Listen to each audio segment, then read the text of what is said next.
Alors l'origine de Bay to Bay, c'est parti juste d'une idée en janvier 2021. J'ai regardé la carte de la Bretagne et je me suis dit, est-ce que ce serait possible de la traverser en triathlon?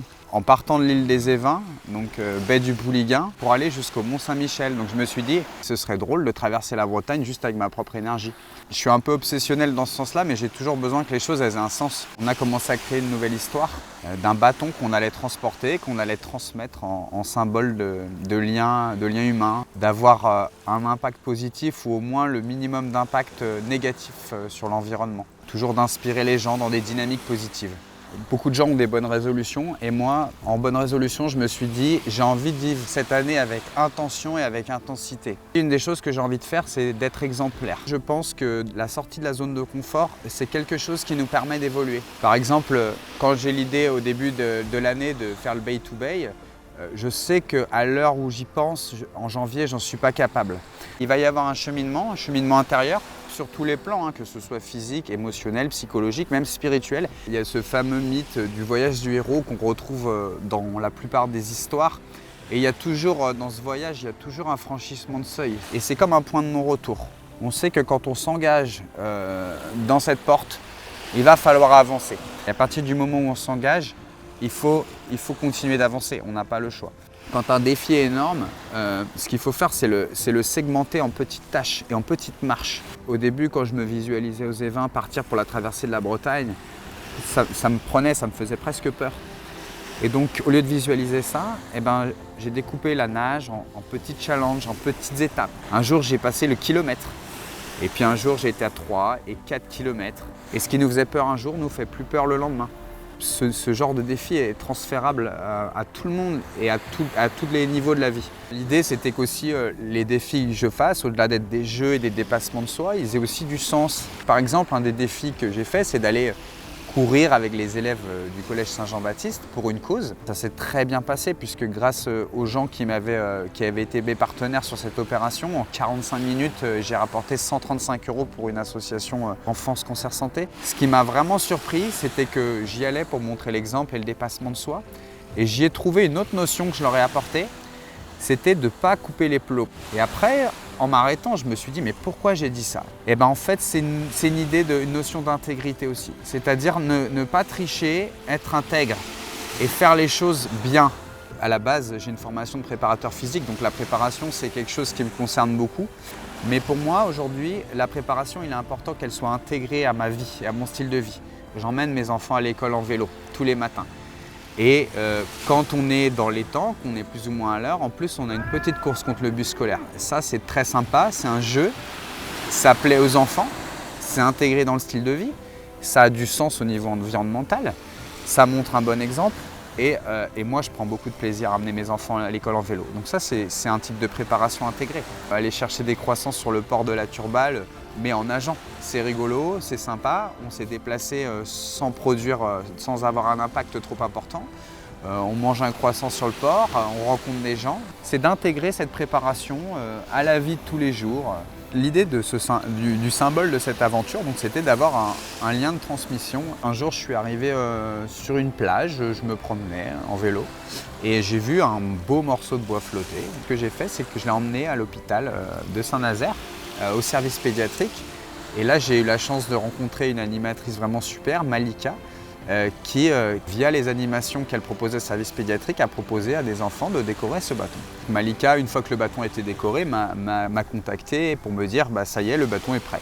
On a été au service pédiatrique avec toute notre équipe et on a récupéré le bâton des mains d'une petite, Léina, petite fille de 4 ans qui nous a transmis ce bâton. Et là, ça marquait vraiment le début de l'aventure. J'ai couru jusqu'à la plage de Saint-Mars-sur-Mer pour gagner l'océan. Arrivé à Saint-Mars, il y a Damien, mon coéquipier de l'année dernière de porteur d'arbre. Donc c'était un clin d'œil parce que ça faisait une transition avec notre aventure de l'année dernière. Damien était là. Et avec François, mon nouveau coéquipier de cette année, on est partis tous les 3 en kayak. Et le plan, ce jour-là, c'était de prendre le bâton à Saint-Nazaire et en fait de l'amener à la station SNSM de Pornichet. Parce qu'on a des très bons liens avec la SNSM, ils nous ont beaucoup aidés l'année dernière sur l'aventure porteur d'arbres. On avait à cœur de les faire participer. Et en fait, ce qui s'est passé ce jour-là, je me suis dit, mais ce bâton, on peut l'amener directement aux Évins. Pourquoi le mettre à la SNSM? nous ne savons pas quelles seront les conditions le jour où on partira en expédition depuis les Évins. Les enfants, bien entendu, et la petite Léina étaient très heureuses de savoir qu'on allait emmener le bâton sur une île au trésor, comme je lui ai présenté. Et en fait, ce qu'on s'est dit, c'est on va aller enterrer le bâton aux Évins. On est passé à la SNSM, on leur a fait un petit coucou et on arrive aux Évins, il fait très beau, c'est super, c'est idyllique, on va le cacher. Donc il y a des mouettes qui ne sont pas très contentes qu'on soit là, qui nous agressent, on essaie de ne pas trop les déranger et on se dit si on arrive à cacher le trésor là, au moins peut-être qu'elles seront nos gardiennes du trésor. Mais en fait on n'est pas très serein, je ne suis pas très serein parce que je me dis waouh, c'est quand même un sacré risque qu'on prend, tout ce que ça implique derrière, la traversée de la Bretagne, le bâton qui fait le tour. Et là, on va le cacher au risque de se le faire dérober, quoi. Donc, on se dit, bon, on prend un risque. Mais en même temps, j'ai envie de dire, toutes les grandes aventures, elles vont avec des prises de risque. Et le risque, ça fait partie de la vie, ça fait partie de l'aventure. Et là, à ce moment-là, on se dit, ce risque de cacher le bâton comme on cache un trésor de pirate, il en vaut vraiment le coup. À ce moment-là, on se dit, si on retrouve ce bâton aux Évins et qu'on le déterre, on aura vraiment l'impression de partir sur une légende. Et donc une légende avec un bâton qui a été enterré comme un trésor. Depuis tous ces confinements, une des leçons que j'ai tirées, c'est qu'il faut prendre les opportunités vraiment quand elles se présentent. Et là, ce jour-là, il fait beau. Et donc l'opportunité, c'est d'aller aux Évins. Parce que fin juin, quand on repartira des Évins, on ne sait pas quel temps il fera. Et si on doit faire un parcours pour aller aux Évins et que la mer est agitée, ça va nous compliquer la tâche. Le jour du grand départ, on revient aux Évins et là, la météo nous donne raison. On a eu raison d'y aller parce que le temps a complètement changé. Il fait gris, il pleut. Et donc en plus, on arrive sur cette île qui en fait s'est transformée avec la météo. Et il y a cette incertitude, est-ce qu'on va retrouver le bâton ? Et donc il y a un mélange d'excitation, de peur, de se dire est-ce qu'il est encore là ? Et là, on retourne à l'endroit et les cailloux sont là, on le déterre. Et là, il y a vraiment une joie, comme un enfant. On est excité comme des enfants de dire ouais, on a retrouvé notre trésor, quoi. Et ça, je pense que c'était pas trop tard, à 36 ans, d'aller déterrer un trésor de pirate sur une île. Je pense qu'il n'est jamais trop tard pour faire ça et je le conseille à tout le monde parce que c'est vraiment un super moment.